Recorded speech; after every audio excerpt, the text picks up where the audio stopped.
Warning! The following podcast is uncensored. It contains graphic violence, strong language, mature themes, and disturbing images. Viewer discretion is advised.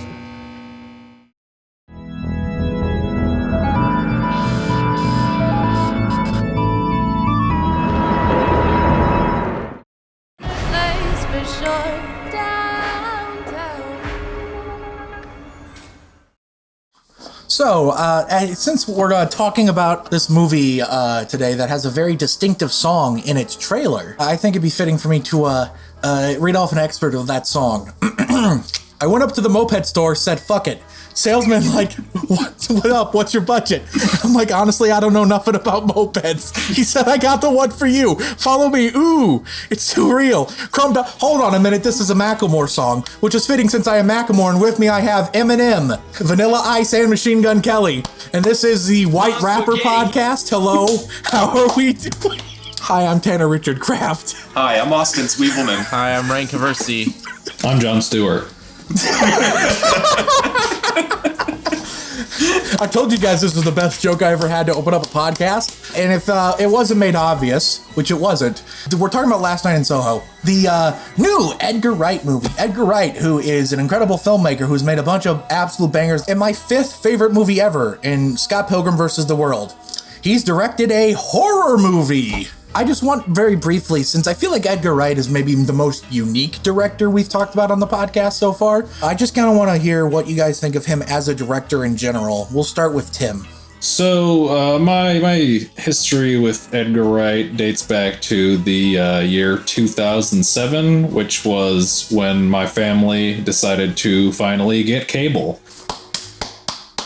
We had access to this brand new channel that had already existed for a long time, but it was new to us. It was called Comedy Central. Every now and then they would air this movie called Shaun of the Dead, which was a zomcom by one Edgar Wright. I watched that quite a bit on Comedy Central when I was a 14-year-old youngster and enjoyed it a lot. And I had a friend from Bosnia who last year sadly passed away, but around that time, he also got a bootleg DVD of a movie called Hot Fuzz, which was brand new. And so we watched that, and I enjoyed that one quite a bit. I think those two are really like the standouts for me in his career. I didn't watch Scott Pilgrim until like a couple years ago, and I did enjoy that a lot. I also really like Baby Driver, The World's End. That one is fine. It doesn't stick out as much as some of the other ones, but it's a fun movie. Yeah, overall, his style, he definitely has a very distinct, like, visual comedy style, and he's very, like, music-oriented as well, so I think that he definitely has a very strong signature as a director. So, yeah, that's basically my background on the man. All right. Austin, I have a gun to your head. What do you think of Edgar Wright? Edgar Wright is one of the most underrated directors of his generation, or at least, as far as I can tell, from box office receipts. Since his very first day shooting Shaun of the Dead back in May of 2003, he's been bringing incredible stuff to the screen. All right, guns down. A year later, in 2004, Edgar Wright's friend and longtime collaborator Simon Pegg compared his style to magical realism. All the background details and coincidences, really astonishing in-camera effects, out-of-this-world plots. I'd go as far as to say, for me, the Cornetto trilogy is comparable to the Godfather trilogy, except the Cornetto trilogy has a good third entry. Hell yeah. You appreciate The World's End a lot after you've had a very, very bad drinking problem. Hot Fuzz, though, is my favorite of the three for subjective reasons that are based in film analysis. Like, I first saw it at a really rad sleepover when I was 10, and I really like over-the-top gore. But when I'm trying to recommend Edgar Wright to people who are around my age, I always go with Scott Pilgrim. I rarely meet people who don't like Scott Pilgrim, although most people have been infected with this virus where discussing Scott Pilgrim is often reduced to like, well, Scott Pilgrim's actually a very bad guy. It's kind of like Fight Club in that regard. And lastly... It's so annoying! Yeah, dude! Lastly, I did not like Baby Driver that much. Also, very personal reasons. I thought John Hamm is the villain in the third act. It just didn't vibe well with my tastes. So I was excited when I heard that he stalled making Baby Driver 2 to produce Soho. Back to you, Tanner. I just want to say this. Your thing about how Scott Pilgrim's like not a good guy. Wow. Fucking fantastic. What's next? Peter Parker is Spider-Man? Congratulations on analyzing the point of the movie. Holy fucking shit. Great job. Yeah, Scott Pilgrim's a piece of shit. That's the fucking point! Scott, you are the salt of the earth. Oh, thanks. Rein, conversely, please let me know. What do you think of Wright as a director? I'm gonna keep it short because I feel like, I don't know, what hasn't been said about the guy. He's like every film nerd's favorite director, it seems like. I was about to have an argument with you, Austin, about him being the most underrated until you specified financially, because it is crazy how much everything he's made has bombed. Like Baby Driver did pretty decently from my understanding, but I will say, yeah, critically, I don't know. If you spend like 5 minutes on Reddit, it seems like he's like on the pantheon of Reddit movie people gods, and I don't know, I'm sounding like I'm complaining. I like the guy. I don't know. He's His fans can be annoying. That might be what it is. I don't know. He's a cool guy, though. He seems like a real nice guy. It's just, it's hard to have anything bad to say about him. Back to you, Tanner. It's interesting you bring up Wright being like, if you spend 5 seconds on Reddit. There is a list of directors that I have to second guess myself if they're actually any good because of how much Reddit jerks them off. It's him, Nolan, and Tarantino. And they're all really, really, really, really great directors. Yep. But because Redditors like them, I have to second guess it. Reddit is a horrible hell site. Listen, Austin, look, search your feelings. You know it to be true. I don't know about that. Also, I noticed they've been obsessed with Michael Mann lately, which, good, Michael Mann rules. And my thoughts on Edgar Wright as a director is he's not my favorite director. My favorite director is Richard Linklater, and some of the directors I think I would like more than Edgar Wright is Ryan Coogler, Jim Cummings, Greta Gerwig, Guillermo del Toro, in terms of like modern working directors. But Edgar Wright is up there for me. He is by far one of my favorite directors. He's not the favorite, but he's definitely one of them. And for me, if you take out Scott Pilgrim vs. the World, because that is in my top 5 ever for movies, for me, he kept getting better. So starting with Shaun of the Dead, it's a really great visual comedy, 4 stars. Hot Fuzz comes out, that's like a 4.5 star movie. That movie's like even funnier and more inventive. And then, Scott Pilgrim vs. the World comes out and it blows my freaking mind, and it's, as a 12-year-old, it did things I didn't know movies could do, like be video gamey. And you have to understand, like I said last week how I intended to be a video game designer at this stage of my life. Seeing a movie that was so video gamey like that, like really appealed to me, and because of that, I still love it dearly. And then after that, The World's End, I think, is the best of the Cornetto trilogy, and I don't even think it's that close. I think it's just far and away the best of that trilogy, and it's the most fun and inventive one for me. I have not had a drinking problem, but I have had many demons with alcohol. I'll actually get into that a bit later. And Baby Driver, holy shit, Baby Driver blew my fucking mind when I saw it in the theater. I got to see it like a month early than anyone else did, and all I would do was annoy everyone for that month. You have to see Baby Driver. You have to see Baby Driver. Oh my god, you idiots have to see Baby Driver. It's true. Tanner saw it. He even saw it before Edgar Wright. Yeah, Edgar Wright. Edgar's like, who the hell is Tanner Richard Kraft? Why has he seen my movie before me? I think one of my favorite scenes in a film ever is the Tequila sequence with the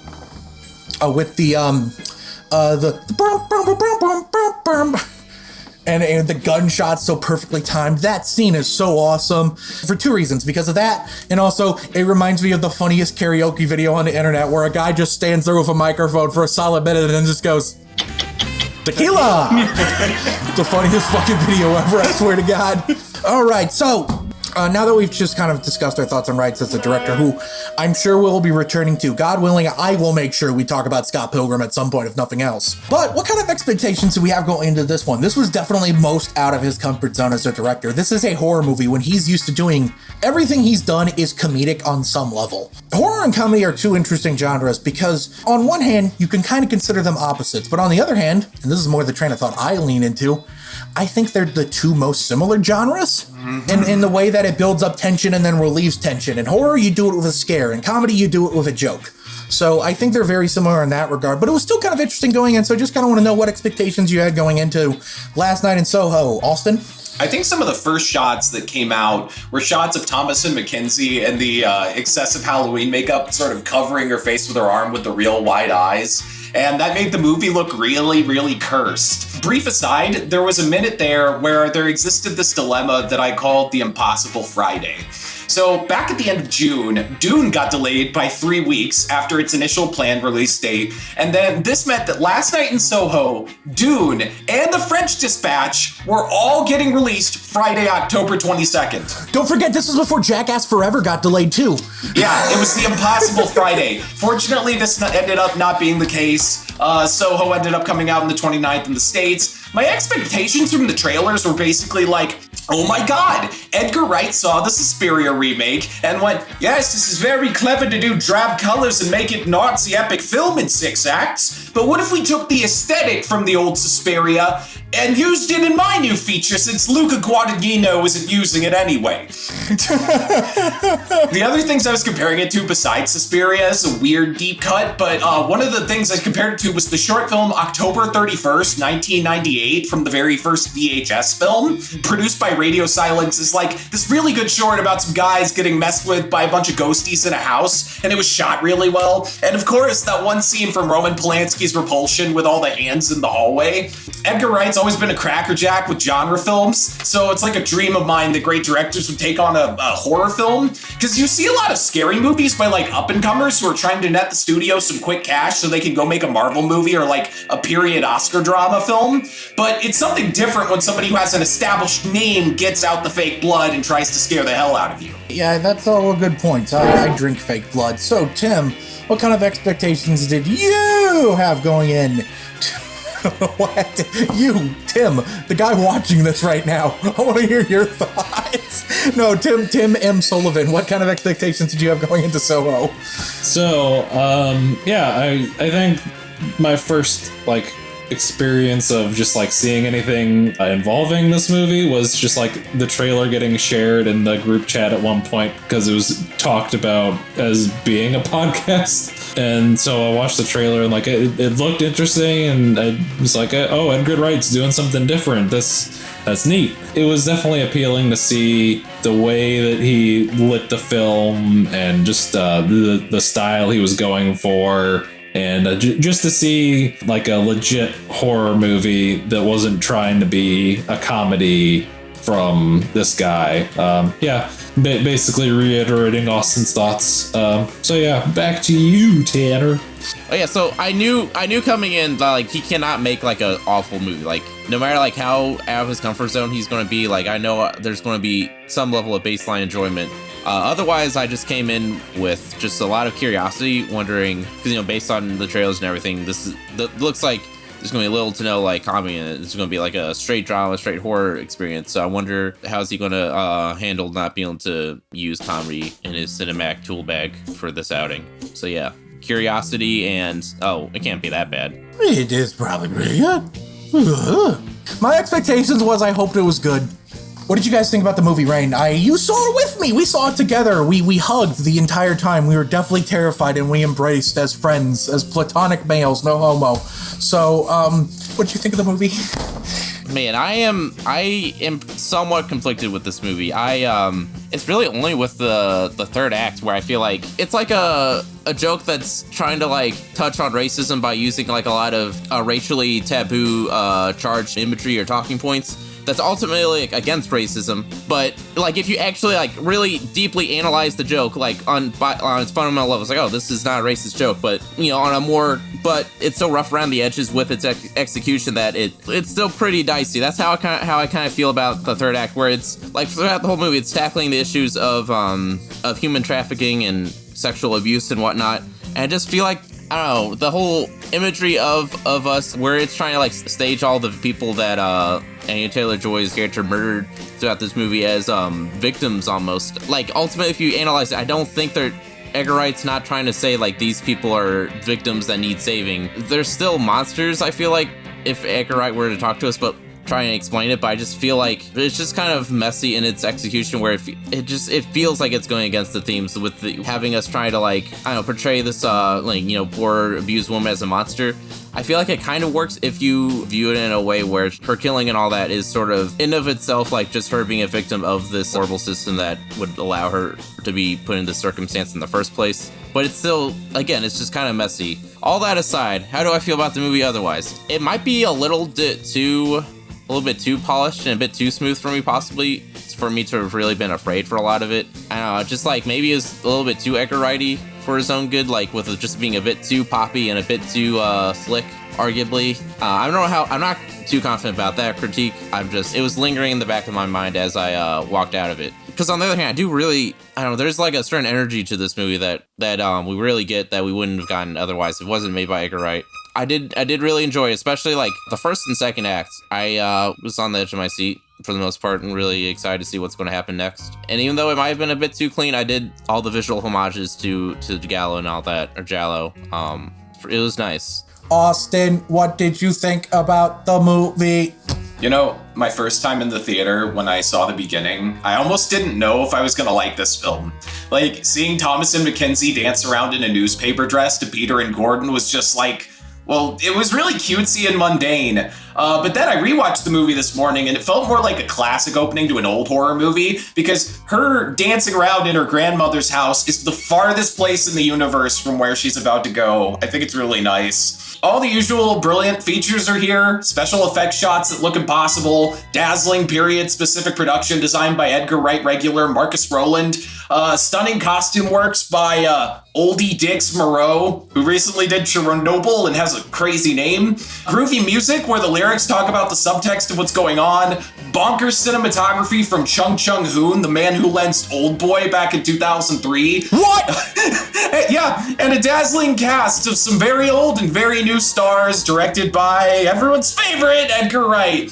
As a contemporary piece about like toxic masculinity and all the Weinstein bullshit that sort of haunted show business forever now, I think Edgar Wright and the 1917 screenwriter Kirsty Wilson Cairns did a bang-up job. Thomasin McKenzie is delightful as a Hepburn girl here. Like, you'll meet these types in real life. Dark-haired girls with like kind of funny voices who really want to be Holly Golightly, and that weird high-pitched voice of hers and that like timid demeanor. I think she really pulled it off. Anya Taylor-Joy plays an excellent could-have-been famous girl. Like, with this and The Queen's Gambit, it's kind of becoming a genre of movies where we watch Anya Taylor-Joy spiral into madness. And as somebody who hasn't seen much Doctor Who, Matt Smith looked good as a 60s pimp. That said, he's a bit of a silly ghost sometimes. Like, there's this scene where he pops out from behind a pole, and I'm like, how am I supposed to take this seriously? Speaking about kind of the slickness of it being a detriment to his horror, this is important. So I think his name is Michael Ajao. Michael Ajao is perfect in a difficult position. He has to be a non-toxic man in a movie where she's in the city of toxic men. He nails it, even though I've got to admit the screenwriters really put him in an impossible position, because he wouldn't be there past a certain scene. I saw this with my trans husband and a woman who's a family friend, and they both agree that anybody in John's position would have noped out after his first romantic encounter with Eloise. Oh, yeah, that whole thing? Mm-hmm. Yeah, what an absolute king that guy was. When Rein and I were walking out of the theater, him and I both agreed that this was one of the cutest on-screen couples we had seen in a while, and it's mostly because of him. Thank you. My boy Terrence Stamp is in this. My boy Terrence Stamp from The Adventures of Priscilla, Queen of the Desert. He rules. He's a beautiful, scary antagonist. I love Terrence Stamp. And lastly, Diana Rigg in her final performance as Eloise's landlord, Mrs. Collins. We'll be talking about her more shortly. To wrap up, Last Night in Soho is a dazzling experience crafted by a bunch of geniuses who are at the top of their game, like Hot Fuzz and Shaun of the Dead before it. It's a great example of what genre filmmaking can do when somebody's gleefully familiar with the ropes. It did not disappoint me in the slightest, even if at times the plot details are really unrealistic. Back to you. Tim, what did you think of Soho and Last Night? So last night in Soho, I watched a movie called All Gone Wrong. I look out the window, all of a sudden it's England. I just start crying. British people! Yeah, I guess I'll also say kind of the issues I have with it first, which is that kind of to Rein's point, I do think that it's definitely a first attempt at a more serious film, and it shows. After like the first 2 acts, I don't think the writing's quite as strong, and it doesn't feel fully fleshed out. But that aside, I do think that overall it was a movie that I enjoyed a lot. I think that it was very strong visually and just very intense as a horror movie. Like after that bedroom scene, I was very anxious pretty much throughout the whole rest of the movie. This is a guy whose comfort movie is The Evil Dead. Watching just like all of this stuff that happens is just very nerve-wracking, very anxious. So this movie did a great job of capturing a mood, I would say. It's definitely a very, very good movie in that regard. I read a couple of reviews talking about how it sort of has this message of talking about like the dangers of nostalgia, which I'll be honest, when I was watching it, I didn't get that. And I think it's because it's not her personal nostalgia. It's like her nostalgia of an era before her time, which that's definitely a thing. And like they really hit the nail on the head with that by having it be like she's literally having nostalgia for another person's life. Yeah, that's definitely something that I've seen a lot in pop culture. Like for the last like 15, 20 years, there's been this whole like 80s nostalgia thing.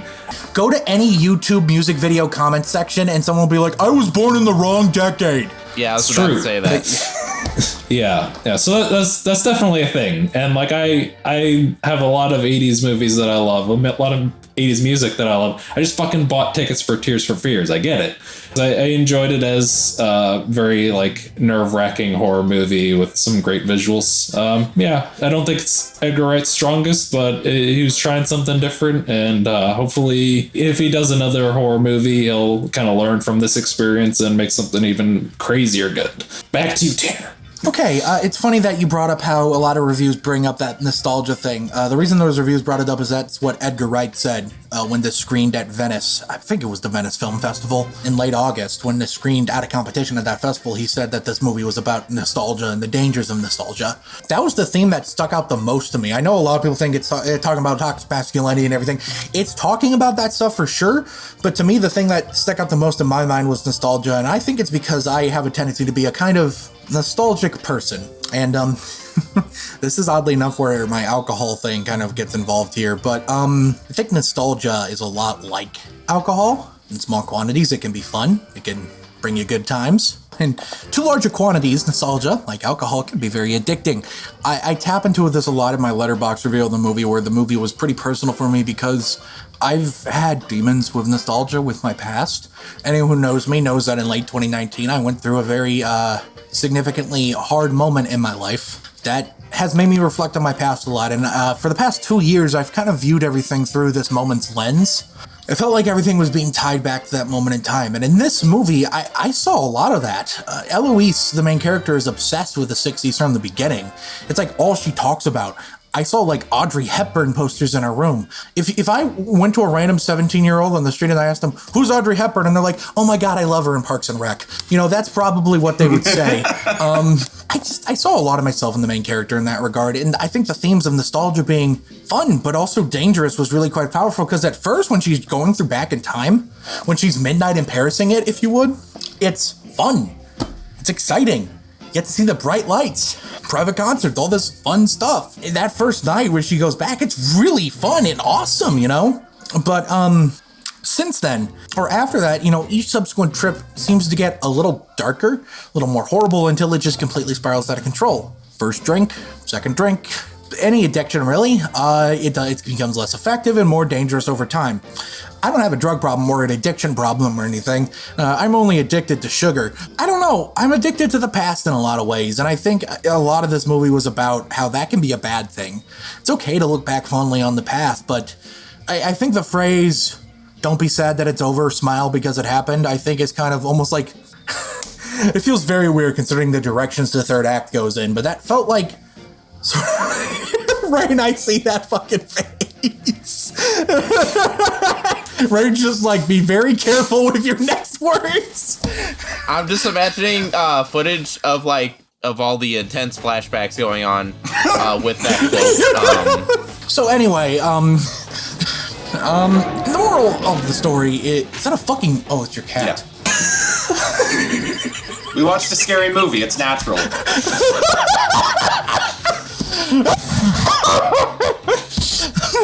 Okay. I really, really love the movie. It's my 22nd favorite movie of the year, which seems so meaningless, but I've seen 101 movies this year. It's in the top tier. I gave it 4.5 stars. I think all the performances are immaculate. I think the cinematography is gorgeous, and you explaining that it was shot by the Old Boy guy makes perfect sense. Old Boy was one of my favorite movies of 2003. Yes, because that's the same year Memories of a Murderer came out. Holy shit, what a good year for South Korea. I love the production design of this movie and the costume design of this movie. In a fair universe, this movie would definitely be up for those awards at the Oscars, but as it stands right now, I think it only really has a shot in costuming because Wes Anderson exists, so the Academy is gonna jerk his movie off. Anyway, I really, really love the movie, and I think it was almost really fitting that after I watched the movie, I go on a nighttime walk where I listen to music, and this was my first time deciding to listen to my Discover Weekly on Spotify. And I listened to this song saying, "If you see her, tell her I'm over it," which was a song about a guy who had a relationship go bad, and it has lyrics that say stuff like, "You never really liked it when I got intoxicated," and "If you stuck around another week or two, I swear we would have made it." And those two lyrics were like very reminiscent of how I used to feel about this sad event in my life. When I listened to that song, I realized that I was just kind of like smiling at the fact that it reminded me of instead of feeling sad about it, which was actually just me realizing I've actually moved on from my past relationship. So I think that also colored my feelings in Last Night of Soho of it being about nostalgia, and this almost nostalgic-based feeling I've had for a large portion of my life was gone. I think that kind of like was what really tied it all together. So it was a very personal experience. I really liked the movie. I think it's really good. Third best horror movie of the year. Let's go. I like The Night House and A Quiet Place Part 2 more. Sue me. But this one's really fucking good. So, Rein, you already kind of discussed your feelings about the twist, so do you think you have anything more you want to say, or should I skip to someone else? Before you guys get onto a new topic, I will say that when it comes to the topic of people having a problem with attaching their identity around a misremembered past, I think the film does a better job at handling that theme than it does the stuff with sexual abuse. I wanted to give Edgar that bone because I know he's like crying right now. He's like, "Oh, Rein thought this movie was slightly less good than these other people. Oh no." Anyway, yeah, continue. Tim, what twist do you think that Austin, what do you think of the twist? Okay, so this may lead Rein into talking, depending on what I say. One thing I meant to say was that this movie, when she slept in the room with the neon bistro sign, reminded me of the Seinfeld episode where Kramer's apartment has the chicken sign near it, and it's all covered in red, and Kramer's slowly going crazy. It reminded me of that. I personally didn't see the twist coming. I've heard some reviewers say that, and I'm like, what? I don't think it's entirely my fault. Like, there's this shot of Thomas and Mackenzie making eye contact with a slowly dying version of Anya Taylor-Joy, who's supposedly been stabbed in a bed. So I don't know how they saw it coming. Fuckers. I love how Ellie's final meeting with Terrence Stamp is set up like the usual final boss encounter, like with him acting all showy and saying murdery sounding things. But no, the screenwriters found a loophole where a character can talk like a violent psycho and not specifically have a criminal past. If they're a cop! Oh my god! Miss Collins actually being Sandy, who is alive and well and actually murdered her Johns and has taken over the building she used to live in, was an unexpected touch. I've been pondering what it means in the sort of Me Too subtext. Like, maybe it's about how some of the women who survived the trials back when everything was a sexism carnival had to do it in ways that they're ashamed of, or that they have to keep a secret for other maybe legal reasons, and they're pretty adamant about keeping the story simple and hidden sometimes, instead of letting the new generation of women in on what they had to do just to survive. And one thing that's uncanny is Diana Riggs, the actress, whom the film is dedicated to, when she was actually younger, she was on some feminism shit. Like, she asked for this pay raise when she was on The Avengers, so she would make as much as the male cast did. And then everybody kind of turned against her. Then she did a Bond film so she could get big in America. And when she got over here, she did this NBC show named after her called Diana back in 1973 about a young woman who goes to the big city in New York from Britain to become a fashion designer. which I thought was strange, uncanny. I wonder if that was like part of the casting thing. And man, yeah, it was so what was so worth all this was when the surreal staircase pops up. Jesus Christ, that twist escalated so fast. Edgar Wright knows how to pull out a showstopper. Back to you. Do you guys hear anything?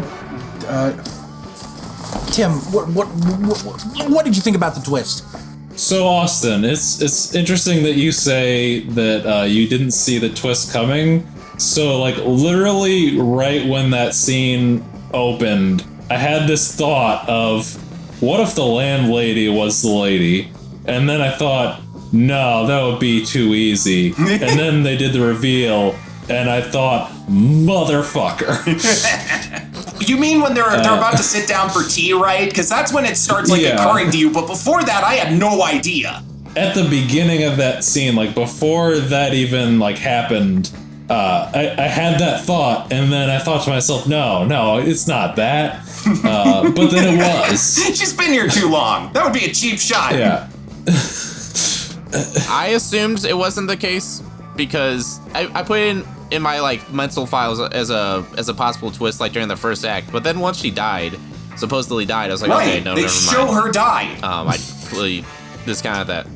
Or so you think. Continue, Tim. Some people would consider this cheating. I say it's fun. But yeah, I mean, overall, it was just kind of like an moment, I guess. It was interesting, I think, much like pretty much all of the third act. It didn't feel quite fleshed out enough, but there was something there. It was interesting. All right, so my thoughts on the third act twist was I think it was really great how they finally had her just murder that one mean girl. I think it was really great that one mean girl got murked. Oh wait, no, that wasn't the twist. The twist was that absolute king, that guy was like, hey, how about you don't stab her, and still stays with her. Holy shit, what a king. That's the real twist in my heart. I don't know. I thought the twist was fun. I gasped in the theater. Rein can vouch for me. Didn't I literally gasp in the theater? I forgot. I don't know. What am I paying for? What am I paying you for? I don't have a good comeback. I'm sorry. You won the that verbal exchange. I thought the third act twist was pretty fun. I mean, I didn't exactly see it coming, per se. I when I noticed that the letter was shown and I saw it said Alexandra or whatever, I went, oh, clever. Also, keen listeners will be aware that apparently shortly after she's introduced as a character, she's referred to as Sandy in some context. What's Sandy short for? Alexandra. Nah, stick with Sandy. Suits ya. I haven't had a chance to rewatch the movie, but someone on the Reddit threads pointed that out, and a lot of people went, yeah, I noticed that too. Yeah, I noticed that too. So keen listeners could catch on super early if they're paying attention, which is so Edgar Wright-y. Just, I thought it was fun. I think Diane Riggs is really the key to it. She really sells it in those final moments.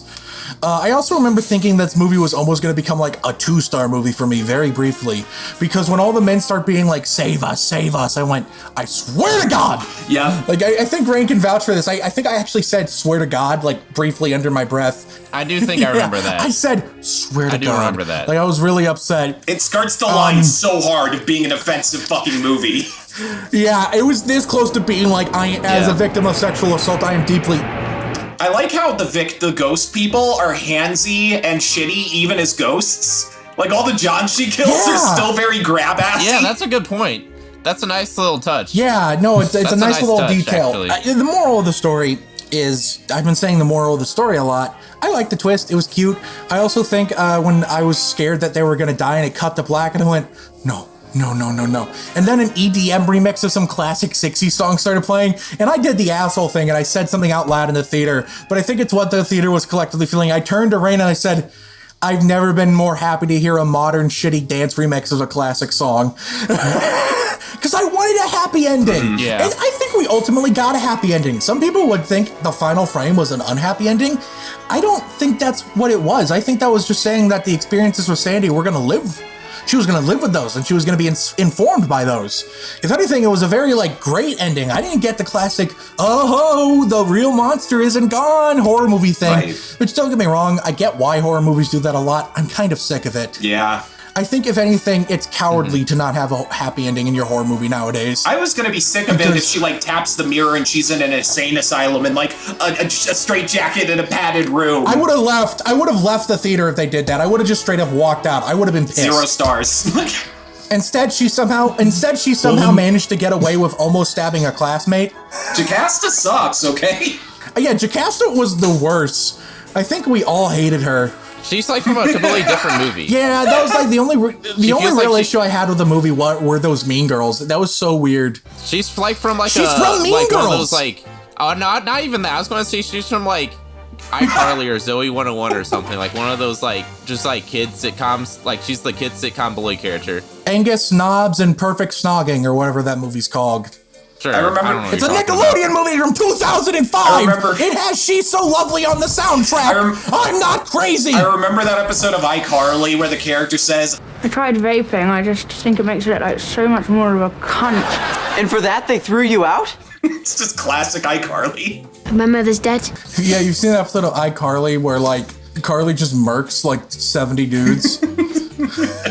And then I accidentally stabbed the owner of this building. You see that episode of iCarly where she's like, "Hey guys, what are our closing thoughts on Last Night in Soho?"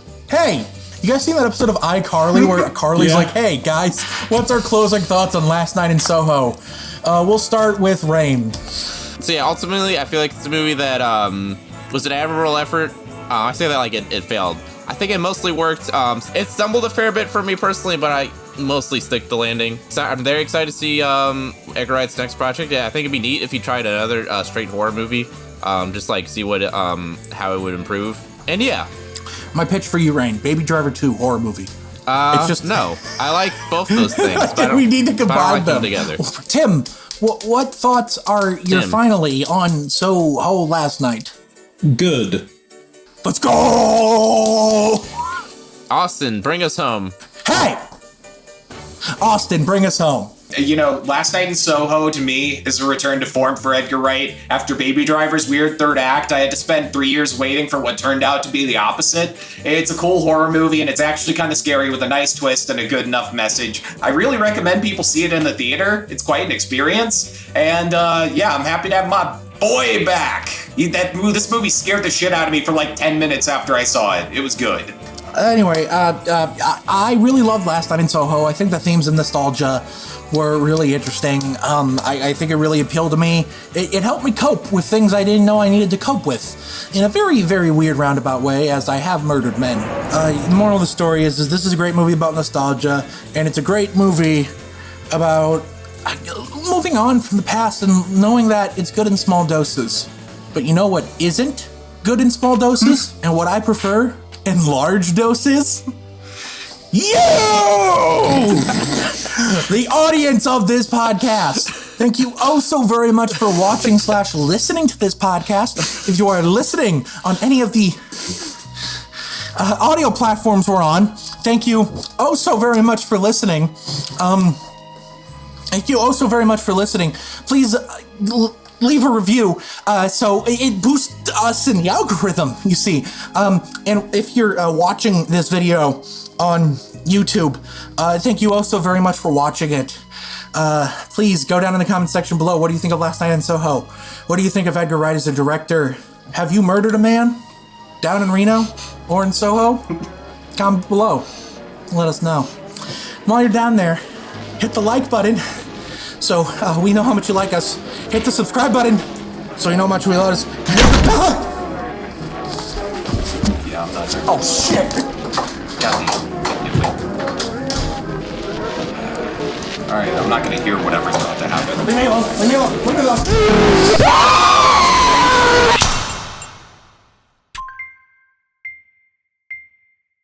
They slid my ticket across the table and I said, "Sorry guys, I gotta see about a girl."